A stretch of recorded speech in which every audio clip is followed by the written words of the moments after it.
Graça e paz, irmãos queridos, nós vamos dar início ao estudo bíblico desta tarde,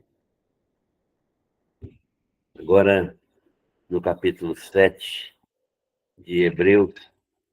É um capítulo relativamente grande, com 28 versículos, mas nós vamos tentar vê-lo como uma unidade para não dividi-lo, já que ele fala de um personagem muito importante, fala de um personagem que é pouco conhecido, mas que tem grande importância na história de Jesus, na vida de Jesus, no modelo sacerdotal que Jesus adotou, né? Que é Melquisedeque. Vamos ler, então, os versículos 1 a 28 do capítulo 7 de Hebreus. Porque este Melquisedeque, rei de Salém, sacerdote do Deus Altíssimo, que saiu ao encontro de Abraão quando voltava da matança dos reis e o abençoou, para o qual também Abraão preparou e separou o dízimo de tudo. Primeiramente se interpreta rei de justiça, depois também é rei de Salém, ou seja, rei de paz. Sem pai, sem mãe, sem genealogia, que não teve princípio de dias nem fim de existência. Entretanto, feito semelhante ao Filho de Deus, permanece sacerdote perpetuamente. Considerai, pois, como era grande esse a quem Abraão, o patriarca, pagou o dízimo, tirado dos melhores despojos. Ora, os que dentre os filhos de Levi recebem o sacerdócio têm mandamento de recolher, de acordo com a lei, os dízimos do povo, ou seja, dos seus irmãos, embora tenham estes descendido de Abraão. Entretanto, aquele cuja genealogia não se inclui entre eles, recebeu dízimo de Abraão e abençoou o que tinha as promessas. Evidentemente, é fora de qualquer dúvida que o inferior é abençoado pelo superior. Aliás, aqui são homens mortais os que recebem dízimos, porém ali aquele de quem se testifica que vive. E por assim dizer, também Levi, que recebe dízimos, pagou-os na pessoa de Abraão, porque aquele ainda não tinha sido gerado por seu pai, quando Melquisedeque saiu ao encontro deste. Se, portanto, a perfeição houvera sido mediante o sacerdócio levítico, pois nele baseado o povo recebeu a lei, que necessidade haveria ainda de que se levantasse outro sacerdote, segundo a ordem de Melquisedeque, e que não fosse contado segundo a ordem de Arão? Pois quando se muda o sacerdócio, necessariamente há também mudança da lei, porque aquele que tem, de quem são ditas estas coisas, pertence a outra tribo, da qual ninguém prestou serviço ao altar. Pois é evidente que nosso Senhor procedeu de Judá, tribo à qual Moisés nunca atribuiu sacerdotes. E isto é ainda muito mais evidente quando, à semelhança de Melquisedeque, que se levanta outro sacerdote, constituído não conforme a lei de mandamento carnal, mas segundo o poder de vida indissolúvel, porquanto se testifica, tu és sacerdote para sempre, segundo a ordem de Melquisedeque. Portanto, por um lado, se revoga a ordenança anterior por causa de sua fraqueza e inutilidade, pois a lei nunca aperfeiçoou coisa alguma, e por outro lado, se introduz esperança superior pela qual nos chegamos a Deus. E visto que não é sem prestar juramento, porque aqueles sem juramento são feitos sacerdotes, mas este com juramento por aquele que lhe disse: o Senhor jurou e não se arrependerá, tu és sacerdote para sempre. Por isso mesmo, Jesus se tem tornado fiador de superior aliança. Ora, aqueles são feitos sacerdotes em maior número, porque são impedidos pela morte de continuar. Este, no entanto, porque continua para sempre, tem o seu sacerdócio imutável. Por isso também pode salvar totalmente os que por ele se chegam a Deus, vivendo sempre para interceder por eles. Com efeito, nos convinha um sumo sacerdote como este, santo, inculpável, sem mácula, separado dos pecadores e feito mais alto do que os céus, que não tem necessidade, como os sumos sacerdotes, de oferecer todos os dias sacrifícios, primeiro por seus próprios pecados, depois pelos do povo, porque fez isto uma vez por todas, quando a si mesmo se ofereceu. Porque a lei constitui sumos sacerdotes a homens sujeitos à fraqueza, mas a palavra do juramento, que foi posterior à lei, constitui o Filho perfeito para sempre. Amém. Esse é o texto de todo o capítulo 28, capítulo 7, 28 versículos. Nós vamos orar e meditar neste texto, nesta oportunidade. Senhor nosso Deus e nosso Pai, nós nos alegramos pela tua bondade e misericórdia que se manifestam na nossa vida todos os dias. Agradecemos pelo cuidado do Senhor conosco e sabemos que o Senhor realmente está presente na nossa vida, sustentando e manifestando tua graça em todos os momentos.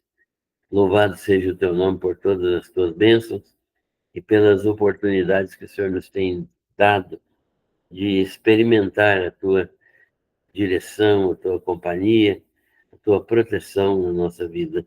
Também experimentar a manifestação da tua graça sobre os nossos familiares, nossos irmãos, as nossas igrejas. Pedimos ao Senhor que continue a operar na nossa vida, para que em tudo possamos ver a glória do Senhor sendo manifestada na vida de outras pessoas que ainda não te conhecem, expandindo assim o teu reino, o teu evangelho, alcançando mais pessoas para a tua honra.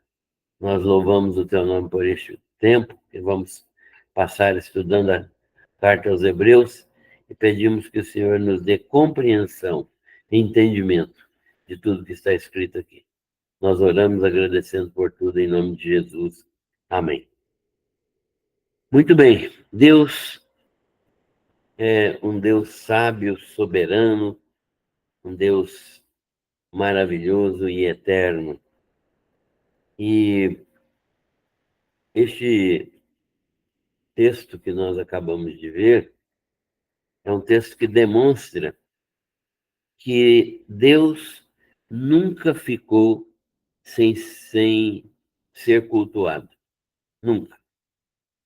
Sempre houve homens, e isso desde Adão, inicialmente chefes de famílias, né, de clãs ou de tribos que exerciam função sacerdotal, e isso é encontrado nas páginas do Velho Testamento. Sabemos que Deus foi invocado porque a palavra de Deus registra isso, né? Desde os descendentes de Adão até Abel e Caim, por exemplo, né? E Sete, Enos, eles passaram a invocar o nome do Senhor. E então Deus nunca ficou sem ser cultuado. Mesmo Abraão e os patriarcas, eles eram aquelas pessoas que erigiam altares. Se nós acompanhamos a vida de Abraão no livro de Gênesis, nós vamos perceber que ele erigia altares por onde ele passava e sacrificavam animais oferecidos ao Deus Todo-Poderoso, que ainda não era plenamente conhecido como se fez conhecer na pessoa bendita de Jesus Cristo, nosso Senhor e Salvador. Mas a revelação que os homens tinham, parcial, já os levava a adorar a Deus e a sacrificar ao seu nome. Então, mesmo Abraão e os patriarcas eram aqueles que erigiam altares e sacrificavam ao Deus Todo-Poderoso. Melquisedeque foi um desses homens, né? Um desses homens que era rei de uma cidade e que devia ser reconhecido como sacerdote do Deus Altíssimo. Tanto que Abraão, ao agradecer a Deus pela vitória,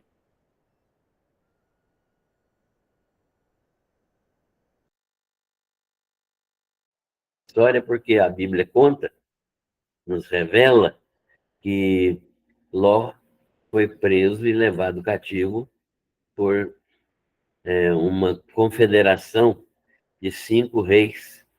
E Abraão então saiu com outros reis confederados com ele e fizeram guerra contra esses reis para libertar a Ló. E a vitória foi grande.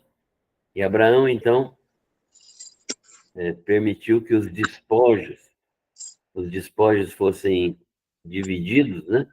E dos despojos que pertenciam a Abraão, foi dado o dízimo, né? Então, Melquisedeque foi um desses homens que era rei de Salém, uma cidade, e que devia ser reconhecido como sacerdote do Deus Altíssimo, ao qual Abraão, ao agradecer a Deus pela vitória contra os reis que levaram Ló em cativeiro,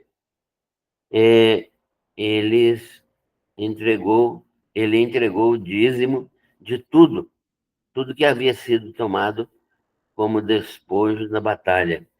Abraão entregou a 10ª parte, conforme o texto bíblico de Gênesis nos afirma e nos demonstra. Mas quem era esse Melquisedeque? E por que ele faz parte? E por que Jesus é da ordem de Melquisedeque? E o que tem a ver Melquisedeque com Jesus? Por que isso é citado aqui no Novo Testamento? Então, vamos tentar ver o que o texto explica a respeito desse Melquisedeque. Quem era Melquisedeque? A Bíblia fala pouco sobre essa pessoa, né? Essa pessoa que é Melquisedeque. A Bíblia não fala muito sobre ele, mas ele é um tipo de Cristo. Ele é verdadeiramente um tipo de Cristo. O que é um tipo? Um tipo é uma figura, um protótipo, uma representação de, de algum outro valor. Por exemplo, o cordeiro era tipo de Cristo. O cordeiro nunca foi Cristo, mas ele representava, ele figurava, ele era uma representação da pessoa de Jesus, que iria morrer do mesmo modo que o cordeiro morria pelos pecados de uma pessoa. Jesus iria morrer pelos pecados de muitas pessoas, né, por causa do seu poder, da sua autoridade e da sua divindade, né? Então, Jesus, como ser humano perfeito, deu a sua vida em resgate de muitos, exatamente simbolizada no cordeiro, nos cordeiros que eram mortos lá no Velho Testamento. Então, esse é um tipo, né? Então, o tipo se completa no antítipo, né? O antítipo. Então, ou antitipo, quando algumas pessoas querem falar, mas há uma perfeita coordenação, há uma perfeita identificação entre as ações do tipo e do antítipo. Então, esse Melquisedeque era o quê? Ele era um ser humano real. Há alguns autores, alguns estudiosos, que dizem que ele não era um ser humano real, que foi uma aparição, né? uma, um tipo de.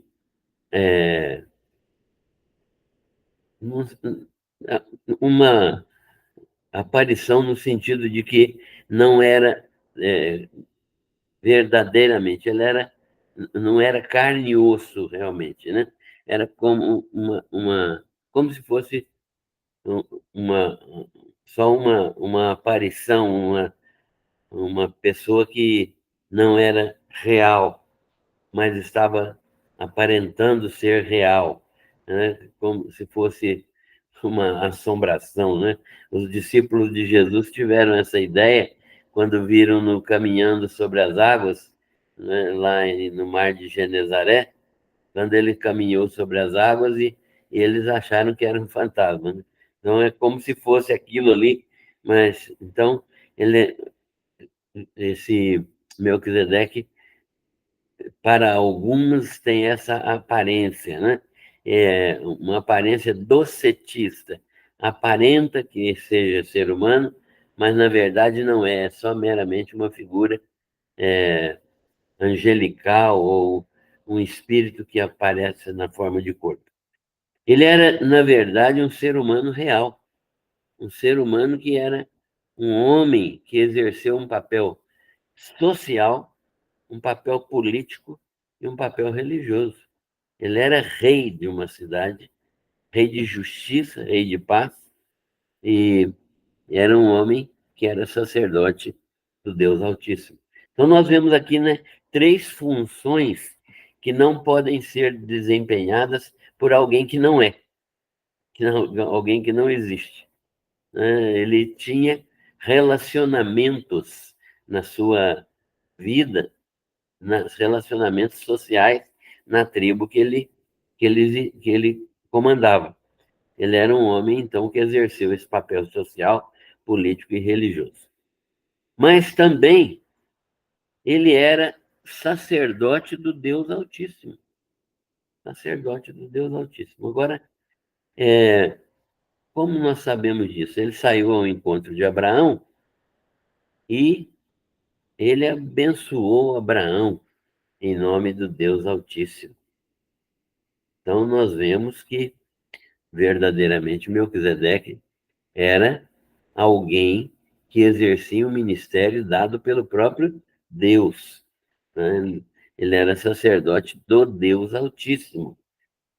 Uma, uma atividade que tinha que ser delegada pelo próprio Deus a, a ele na, naquele momento, naquela ocasião.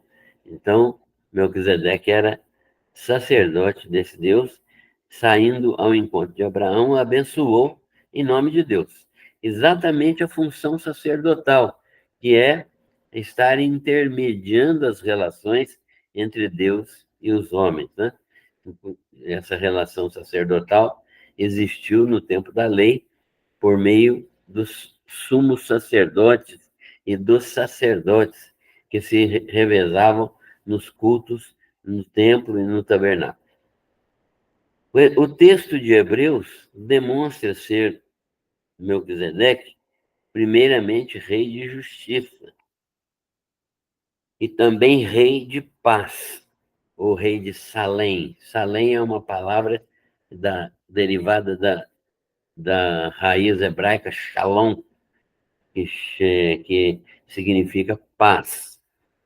E o texto de Hebreus, então, demonstra que ele é primeiro rei de justiça, e o próprio nome dele, Zedek, significa a palavra, a parte chamada, o radical chamado Zedek, significa justiça, e ele é rei de paz ou rei de Salém.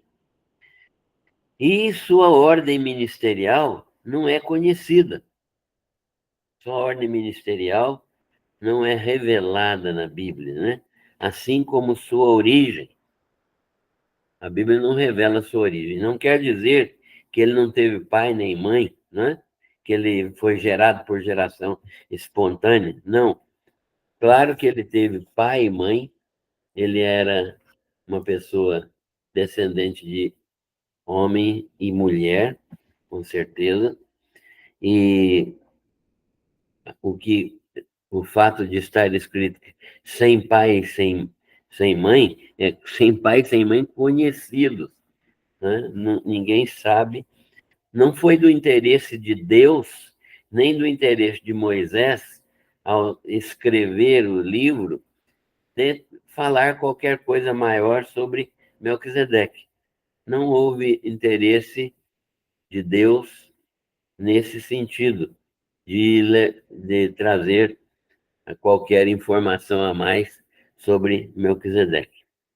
Então, ele era da ordem, a sua ordem ministerial não é conhecida, assim também como sua origem. Seus pais, né, não são conhecidos. Não que não existissem, mas que não são conhecidos, porque Moisés simplesmente não os mencionou. Né? Moisés simplesmente não mencionou. Moisés estava escrevendo aquilo que Deus lhe revelava para o povo de Israel. Então, ele estava demonstrando o que Deus tinha feito na vida das pessoas até chegar à nação de Israel. Mas, sendo uma figura de Cristo, este Melquisedeque, ele foi feito semelhante ao Filho de Deus. Observe que não foi Jesus que foi feito a semelhança de Melquisedeque, mas Melquisedeque é que foi feito à semelhança de Cristo, que ainda não tinha vindo, que viria depois, mas Melquisedeque foi feito à semelhança de Cristo, feito semelhante ao Filho de Deus, isto é, parecendo, né, tendo características daquele mesmo ministério que Jesus desempenharia. O autor de Hebreus, então, nos chama a atenção para este sacerdócio. Ele chama a atenção para o sacerdócio de Melquisedeque, demonstrando sua importância pelo fato de ter Abraão reconhecido a legitimidade do seu sacerdócio. Ou seja, Abraão, que Deus chamou, né, reconheceu a legitimidade do sacerdócio de Melquisedeque. Tanto é que ele entregou dízimos a Melquisedeque, uma forma de culto, uma forma de adoração, uma forma de expressar a certeza de que Melquisedeque era um intermediário entre Deus e o próprio Abraão. Demonstrando, então, essa importância pelo fato de Abraão ter sido aquele que reconheceu a legitimidade do sacerdócio de Melquisedeque. E quando ele entregou o dízimo de todos os despojos oriundos da batalha contra os 5 reis, quando Ló foi libertado daquela situação. Ele argumenta, né, o autor de Hebreus argumenta que o sacerdócio de Melquisedeque é um sacerdócio superior ao levítico, superior ao levítico. Por quê? Nós vamos ver o porquê. Nós temos essa clara noção daquilo que o autor está falando, né? Ele argumenta demonstrando que o sacerdócio de Melquisedeque é um sacerdócio superior ao sacerdócio levítico. E vai falar o porquê. Primeiro, por quê, então? Primeiro, porque Abraão é o pai de Israel, né? Pai da nação de Israel, que entregou dízimos a Melquisedeque. Então, isso já dá uma demonstração da legitimidade deste ministério, porque Abraão reconheceu nele um sacerdote do Deus Altíssimo. Segundo, porque este sacerdócio, Melquisedeque, é muito anterior à ordem levítica de sacerdotes, os descendentes de Abraão, né? Os sacerdotes que foram escolhidos por meio da lei de Moisés, que foram escolhidos da família da tribo de Levi e da família de Arão, eles são muito posteriores ao sacerdócio de Melquisedeque, pelo menos 450 anos depois. Portanto, nós vemos que esse sacerdote, Melquisedeque, é muito anterior à ordem levítica de sacerdotes, que eram sacerdotes descendentes de Abraão. Terceiro, porque os sacerdotes arônicos ou levíticos, né, que é a mesma coisa, levíticos porque é da tribo de Levi, arônicos porque são da descendência da família de Arão. Todos os sacerdotes que existiram, eles foram obrigatoriamente, e até hoje são obrigatoriamente da família de Arão, da tribo de Levi, é claro. Então, os sacerdotes arônicos ou levíticos,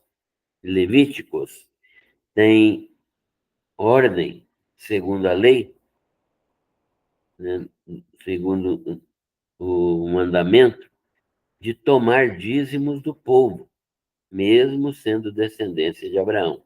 Ou seja, os sacerdotes levíticos, e aqui levita não significa normalmente sacerdote, há levitas que só cuidam do templo, que não exercem sacerdócio.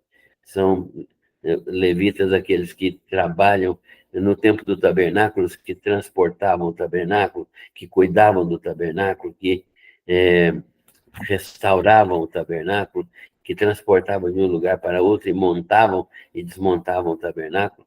Só os levitas é que podiam fazer isso. Então, eles são da mesma tribo de Levi, mas não necessariamente sacerdotes, né? Então, os sacerdotes arônicos ou levíticos tinham ordem segundo o mandamento de Deus, né, de tomar dízimos do povo, mesmo que esse povo fosse descendência de Abraão, né, então eles tinham que entregar dízimos conforme a lei de Moisés determinava. E a lei de Moisés determinava pelo menos 3 dízimos, né? O dízimo que era sustento ministerial, sustento dos levitas, o dízimo que era um sustento para os necessitados,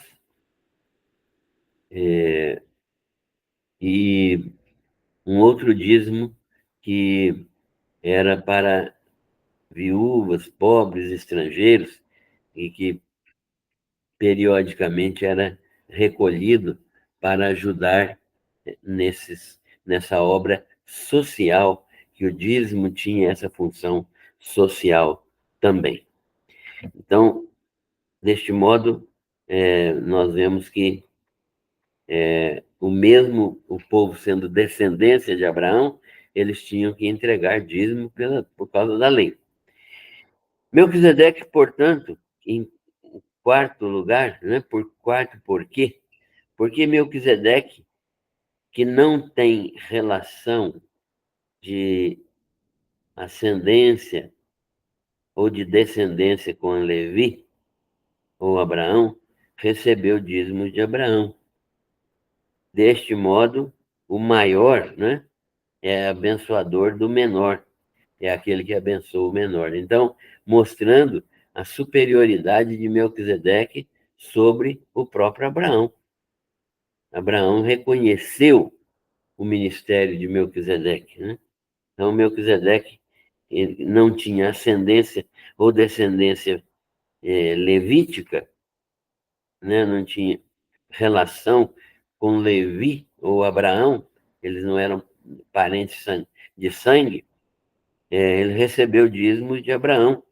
Então, quando Abraão entregou dízimos a ele, o maior, Melquisedeque, estava abençoando o menor, Abraão, né?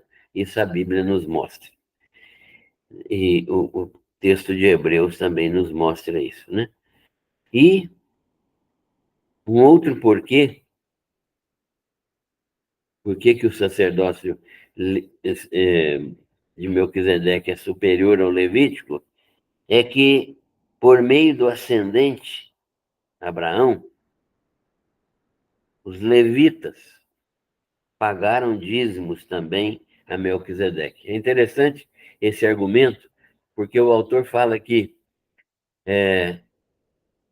os levitas ainda estavam no lombo de seu pai Abraão, quando Abraão entregou o dízimo. Dessa maneira, os próprios levitas que estavam já em Abraão, né, que iam descender de Abraão, estavam reconhecendo, por meio de Abraão, que eles estava aí o reconhecimento de que eles também pagaram dízimos a Melquisedeque.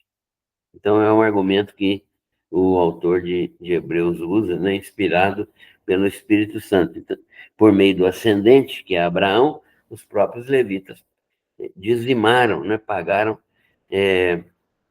dízimos a Melquisedeque. Ora, se os levitas entregaram dízimos por meio de Abraão a Melquisedeque, isso significa que eles também reconheceram que o ministério de Melquisedeque, o sacerdócio de Melquisedeque era superior.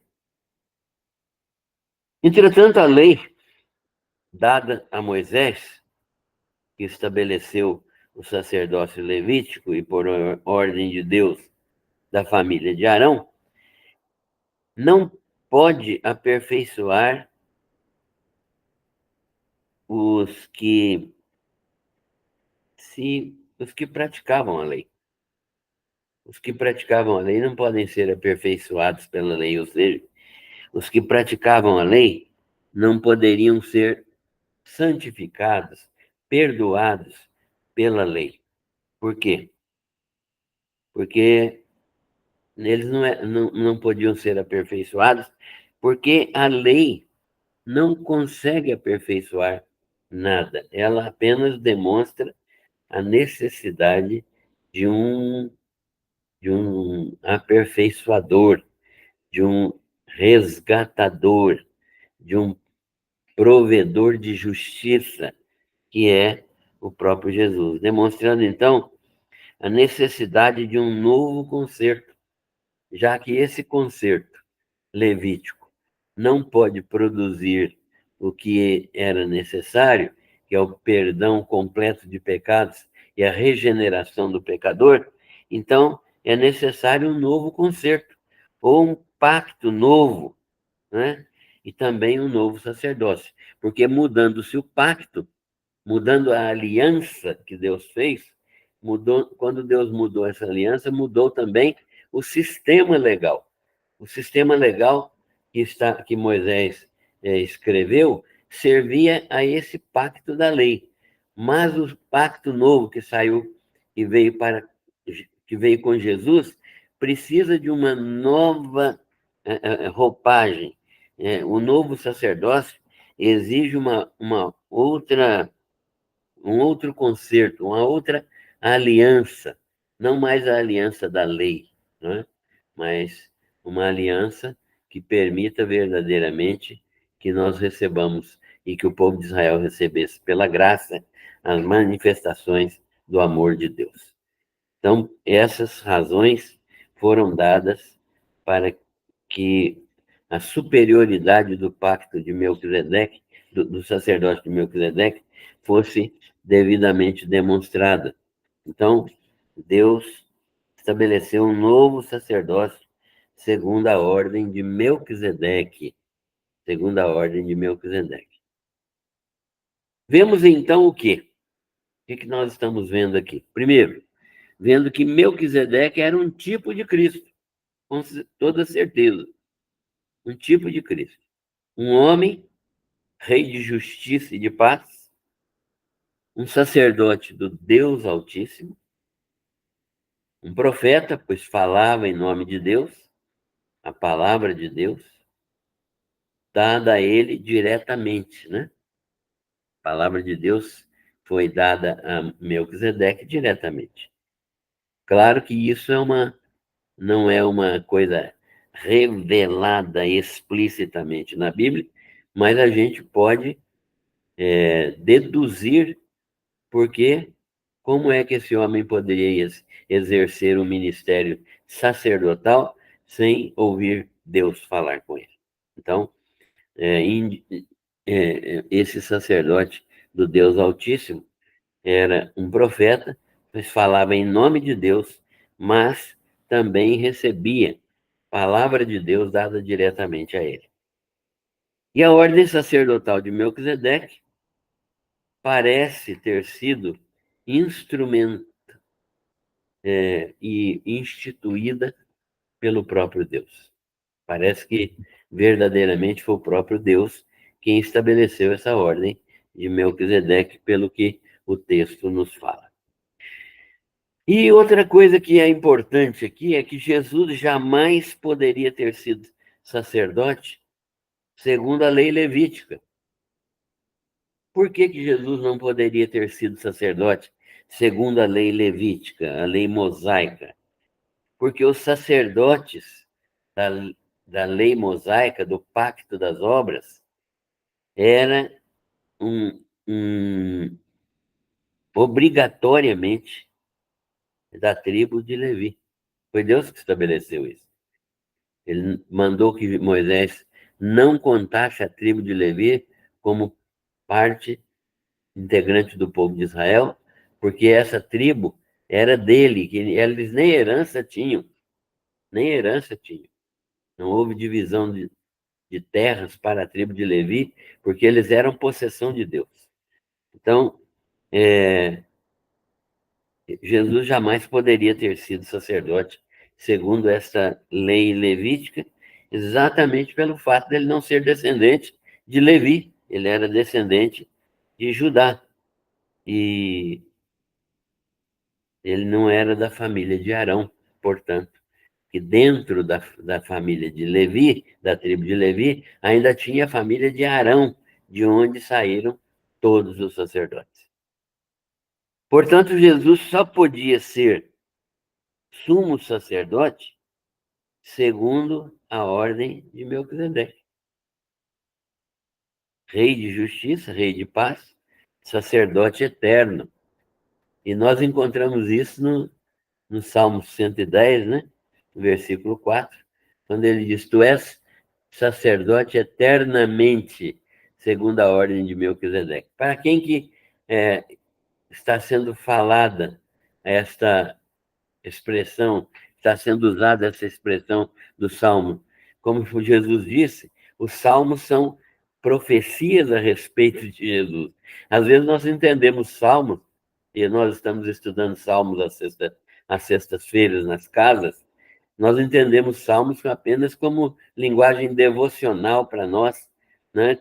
Para cânticos de louvor, etc. Não, Jesus disse que os Salmos falavam dele, diretamente dele. Então, esse texto demonstra isso, né? Tu és sacerdote para sempre, segundo a ordem de Melquisedeque. E a prova contundente da superioridade do sacerdócio de Jesus Cristo é essa. Então, que ele é da ordem de Melquisedeque, instituído, ordenado, segundo a figura de Melquisedeque, na sua forma que prefigurava a vinda do Messias. É um sacerdócio eterno. O salmista fala no 110, né, no Salmo 110, tu és sacerdote eternamente. É um sacerdócio eterno que recebeu dízimos por meio de Abraão, bisavô de Levi, e que foi reconhecida dessa maneira a legitimidade do sacerdócio de Melquisedeque. Do mesmo modo, os judeus deviam reconhecer que o sacerdócio de Melquisedeque representava só o de Cristo, apontava para o de Cristo, demonstrava que tinha um sacerdote, um sumo sacerdote perfeito, que é Jesus. Isto demonstra superioridade e a precedência do sacerdote de Cristo. Então, o sacerdote de Cristo é anterior, né? O sacerdote de Cristo é anterior. Nós temos que ver apenas que ele não aconteceu no tempo anterior ao sacerdócio levítico, porque o sacerdócio levítico veio mais de quase 2.000 anos, 1.500 anos antes de Jesus. Mas o fato do sacerdócio de Jesus aparecer só 1.500 anos depois não contradiz o fato também real de que ele já pré-existia antes que Moisés, Arão estabelecessem o sacerdócio levítico. Então, ele era precedente ao sacerdócio levítico, né? O sacerdócio de Cristo é anterior, mas ele veio no tempo posterior ao sacerdócio levítico, porque ele só veio, já existia, pré-existia, mas só veio 1.500 anos depois do sacerdócio arônico, né? Então fica revogada deste modo a ordenança legal. Qual ordenança legal? Aquela que foi dada a Moisés por causa da sua fraqueza e da sua inutilidade. O autor de Hebreus é maravilhoso, né? Ele estraçalha a argumentação dos judeus. Ele fala, fica revogada deste modo a ordenança legal dada por Moisés. Por quê? Por causa da sua fraqueza e inutilidade. A lei não pode aperfeiçoar coisa alguma. A lei não pode perdoar pecados, não pode mudar a natureza. Ela só pode revelar que nós somos pecadores e que necessitamos de alguém que opere mudança de natureza na nossa vida, no nosso coração. E então, essa repetição de sacrifícios que a lei exigia é uma repetição de sacrifícios que era apenas simbólica. Por quê? Porque, na verdade, o verdadeiro sacrifício para o qual estas práticas apontavam era e é Jesus, o verdadeiro sacrifício, o verdadeiro cordeiro. Mas, com o sacerdócio eterno e definitivo de Jesus, não mais ordenanças provisórias, né? Não é mais uma lei que era provisória, e aqui fica estabelecido também a provisoriedade da lei, não mais ordenanças provisórias, fica introduzida definitivamente a esperança superior. Qual a esperança superior? Aquela que nos abre caminho para Deus, né? Os animais não podiam fazer isso, mas o sacrifício de Cristo nos abre caminho para Deus. Outro fato insofismável, que não se pode discutir, que não tem jeito de negar, é que a prova a superioridade do sacerdócio de Cristo. Qual é esse fato? É que este sacerdócio foi introduzido com juramento. Um juramento. Salmo 110 também fala isso, né? Jurei e não me arrependerei, tu és sacerdote para sempre, segundo a ordem de Melquisedeque. Então ali estão duas assertivas que estão nesta frase, que tornam irrevogável a decisão divina, a palavra dada por Deus e o juramento divino sobre essa palavra dada.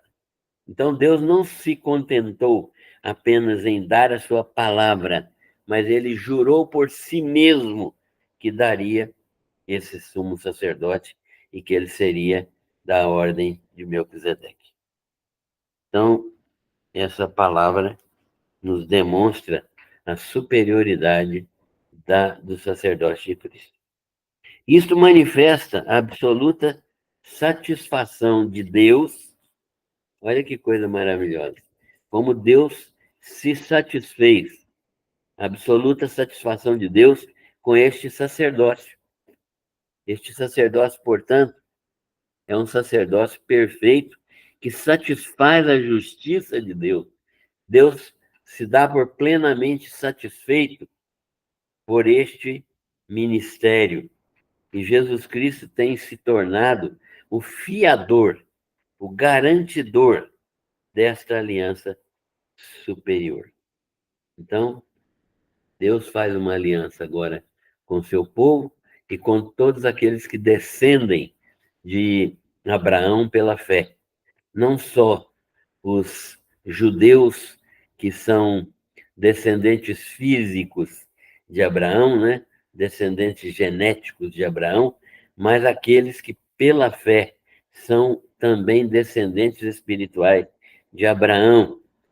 Jesus Cristo é o fiador, é o garantidor desta aliança, deste sacerdócio, de modo que, tendo purificado cada um de nós dos nossos pecados, esses, esses pecados foram completamente perdoados e não podem, é uma decisão que não pode ser revogada, nem Deus pode revogar essa decisão.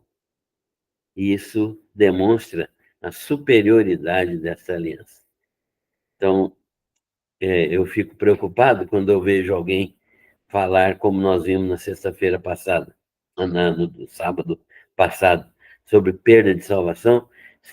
Nem Deus pode revogar esta decisão maravilhosa de nos perdoar e nos resgatar em Cristo Jesus, que é o nosso fiador, garantidor eterno desta aliança superior. O sacerdócio de Cristo, portanto, é superior, porque é imutável. O sacerdócio de Cristo é imutável. O sacerdócio levítico era constituído por hereditariedade. Os homens eram descendentes de Arão.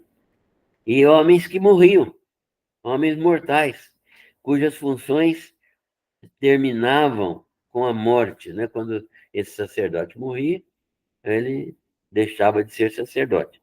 O sacerdote de Cristo, entretanto, permanece para sempre, porque ele vive para sempre. Ele vive para sempre. Isto garante o quê? Perfeita salvação aos que se chegam a Deus por seu intermédio. E é por isso que Paulo fala a Timóteo, né? Porque há um só Deus e um só mediador entre Deus e os homens, Jesus Cristo, homem. Pois permaneceu vivo, ainda permanece vivo, né? Para sempre. Para quê? Para interceder por esses homens, para interceder por eles. E permaneceu vivo para sempre, para interceder por eles, e está intercedendo continuamente, garantindo que Deus nos preserva na salvação e que nós também nela perseveramos. Olha que coisa maravilhosa. Deus nos preserva na salvação, e é por isso que nós não a perdemos, e faz também uma operação que nos leva a perseverar na salvação.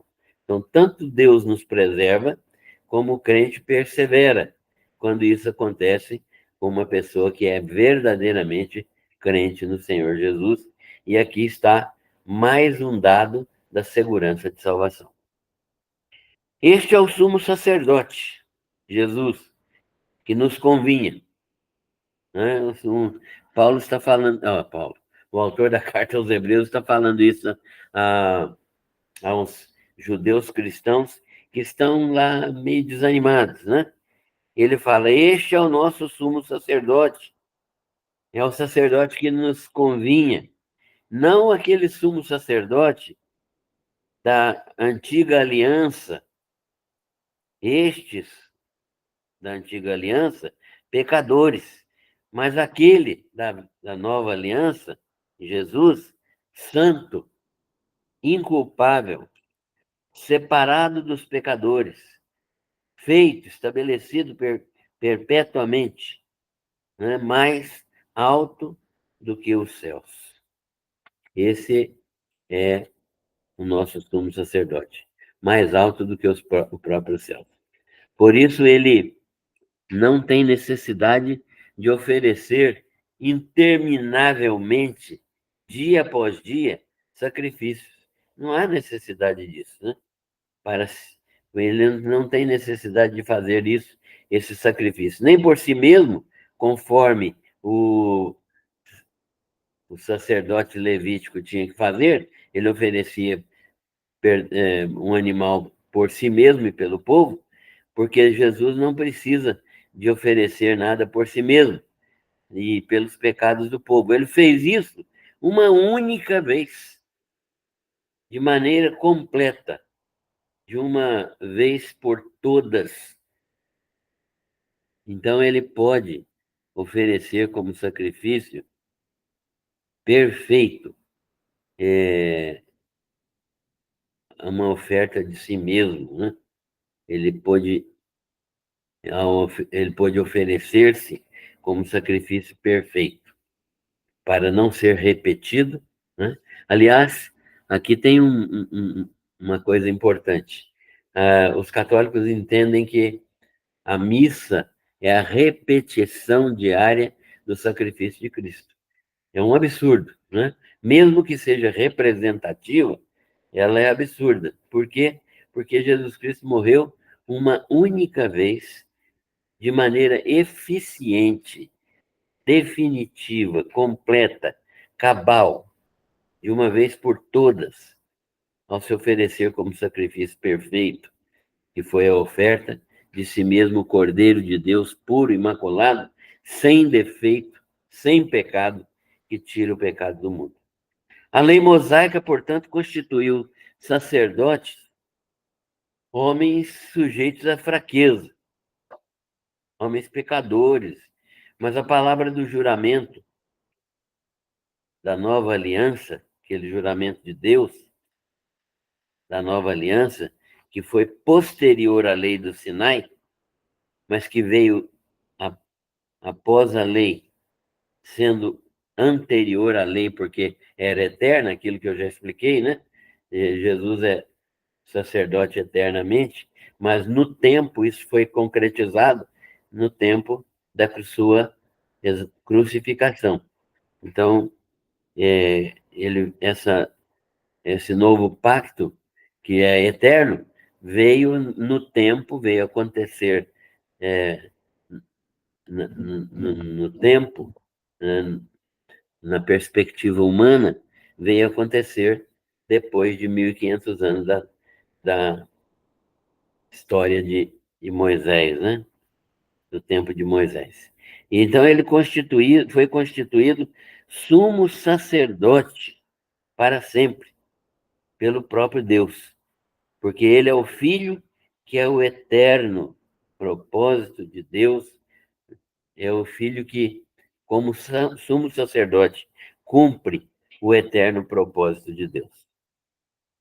Então, esse texto que nós estamos estudando demonstra claramente isso, né? E nós concluímos da seguinte maneira: primeiro, o sumo sacerdote perfeito é Jesus. E ele está agora aonde? Está intercedendo por nós no céu. João fala que nós temos agora um advogado junto ao Pai. Se dissermos que não temos pecado, fazemos-no mentiroso, sua palavra não está em nós. Mas se confessarmos os nossos pecados, então ele é fiel e justo para nos perdoar os pecados e nos purificar de toda injustiça. E se alguém pecar, não é vontade de Deus que nós pequemos. E se andarmos cheios do Espírito Santo, não pecamos, né? Porque o Espírito Santo não guia no pecado. Mas, se pecarmos, existe essa possibilidade, não podemos negar. Se pecarmos, temos um advogado junto ao Pai, um intercessor junto ao Pai, né? Aquele que está lá no céu como um sacerdote perfeito, intercedendo por nós. Segunda conclusão: se Jesus é o sumo sacerdote perfeito, ele é também o sacrifício perfeito. Não há necessidade de outro sacrifício. É o sacrifício perfeito que concede o perdão e a reconciliação com Deus. Mediante o quê? Mediante o sangue do Cordeiro perfeito que foi derramado na cruz do Calvário. Então, nós temos um sangue que foi derramado na cruz do Calvário e que segue nos purificando de todo pecado. Mas se nós temos um sacerdote perfeito, um sacrifício perfeito, nós temos também uma aliança perfeita. Que aliança? A nova aliança, que é feita em Cristo, no seu sangue, que nos purifica de todo pecado. E também temos um relacionamento perfeito. Que relacionamento que é esse? Somos filhos de Deus, herdeiros de Deus e co-herdeiros de Cristo, guiados, vivendo pelo Espírito Santo de Deus, a vida que agrada a Deus e frutificando para a sua glória. Isto é o que nós podemos aprender aqui nesta carta aos Hebreus, neste capítulo 7. E damos graças a Deus por essa bênção, né, de podermos estudar essa carta. Deus abençoe a todos e que a graça do Senhor esteja permitindo a nossa compreensão cada vez maior desta obra maravilhosa de Jesus.